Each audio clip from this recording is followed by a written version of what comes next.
I want to welcome you to the first episode of Perspectives, the news and commentary show with your host, Kit Mauser.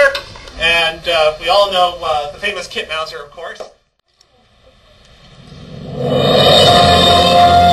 Perspectives, the news and commentary show with your host, Kit Mauser. Today, Kit's guests are Packard Durham and Vanilla Hanswell. Now, your host, Kit Mauser. Good day, and welcome to Perspectives, the news and commentary show. I'm Kit Mauser. Today and every day on Perspectives, we'll be examining the news that matters to you, the viewer. Our hallmark will be insightful commentary provided by me, Kit Mauser, and my panel of world-renowned journalists. Utilizing our superior intellects, we will help you better understand this complex world we all live in. Now, I'd like to introduce our panelists. On my right is Peanut Gallery Press Hopkinton Bureau Chief Packard A. Durham. Thanks, Kit. On my left is PNN Hopkinton correspondent Vanilla Hanswell. Hi, Kit. It's great to be here. Okay, let's get started. Topic number 1. Kit Mauser. Who is this paragon of pontification?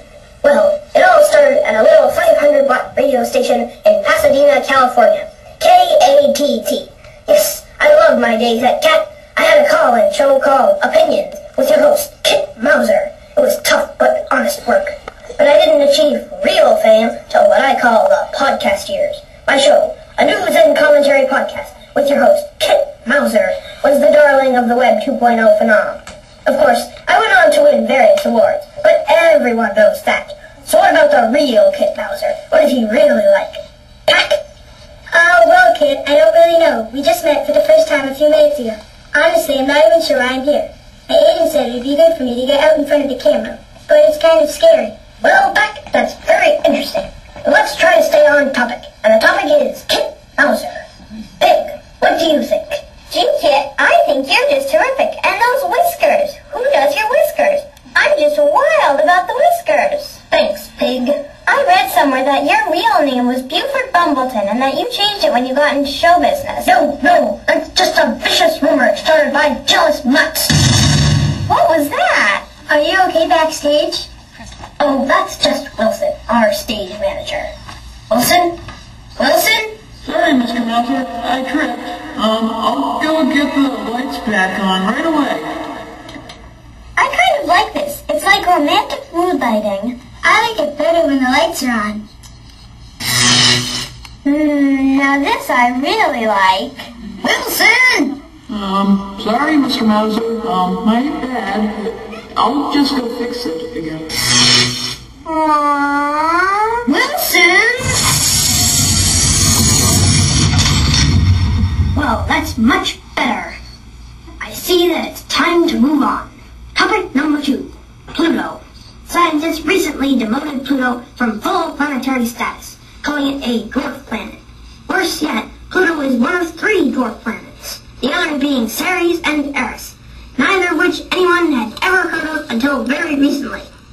As a result, millions of textbooks will have to be changed. Schools and libraries throughout the world will spend billions of dollars updating materials. Even astrologers will need to revise their charts. On the other hand, scientists argue that Pluto is a Kuiper Belt object and should never have been called a planet. To do so is misleading. Although Pluto has many planet characteristics, its gravitational field is too small to clear the area near its orbit. So, is this semantic silliness or categoric common sense? Pack? Well, I've never been to Pluto. Nobody has. I don't think it really changes anything. It's just a name. And a bad one at that. Who'd name a planet after a dog? I think the dog was named after the planet. I think we should have some cat planets. How about Planet Felix? Or Planet Kit Mauser? I like Garfield. No, the dog was named after the planet, not the other way around. Oh, well, that's different. I don't think I'd like being named after a planet, especially Uranus. No, that wouldn't be good. Well, to help us better understand this important issue, we are very pleased to have world-renowned astrophysicist Stephen Hawking on the phone. Hello, Dr. Hawking, and welcome to Perspectives. Hello, Kit. It is great to be on your show, Perspectives. I would be happy to share my perspectives with your audience. Wonderful. So what do you make of the Pluto controversy? Is Pluto really just a Kuiper Belt object? Kuiper Schmeiper. Everybody knows Pluto is a planet. But is it a dwarf planet? Oh, well, yes. Along with Sleepy, Sneezy, Duck, Grumpy, and the other ones. Dr. Hawking, this is Packard Durham. I've always been a great fan of your work. Can you please explain your theory of dark matter? Certainly. Dark matter is matter that has been carefully painted black. Wait a second, I don't think that's really Stephen Hawking. Wilson, is that you? No, Mr. Mauser. It is not me. Wilson, stop playing with my computer. Sorry, Mr. Mauser. Moving on. Topic number 3. Product placement. In an era of TiVo and other digital video recorders, more and more people are skipping over traditional commercials. As a result, advertisers are seeking other ways to show off their products.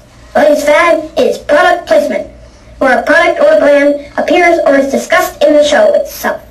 Last year, there were over 100,000 paid product placements on network television. But as the product placement frenzy grows, many are worried that it is changing what we see.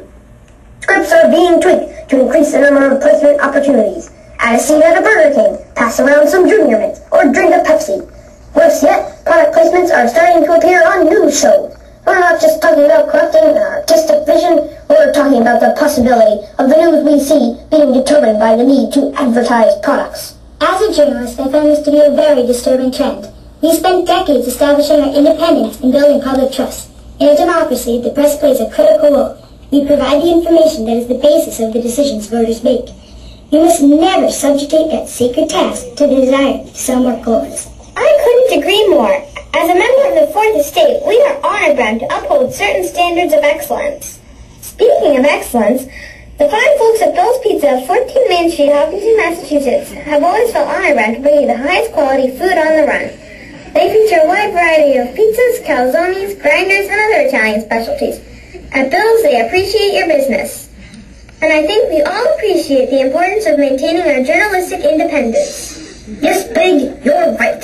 You know, many TV producers think they can slip in a few promotions in a very subtle way, that they really don't change the content much and that the public won't notice.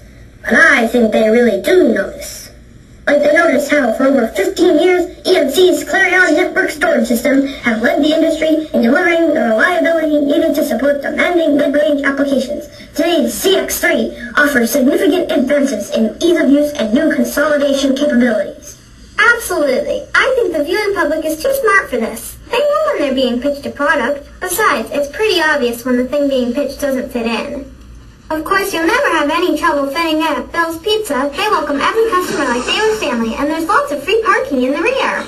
Yes, I think we can all agree that product placements have no place on news shows. Just like we can all agree that EMC's file virtualization and management technology, new policy-based archiving across heterogeneous NAS and CAS will simplify and reduce TCO. Definitely. Well, I think so. Excellent. It's definitely special.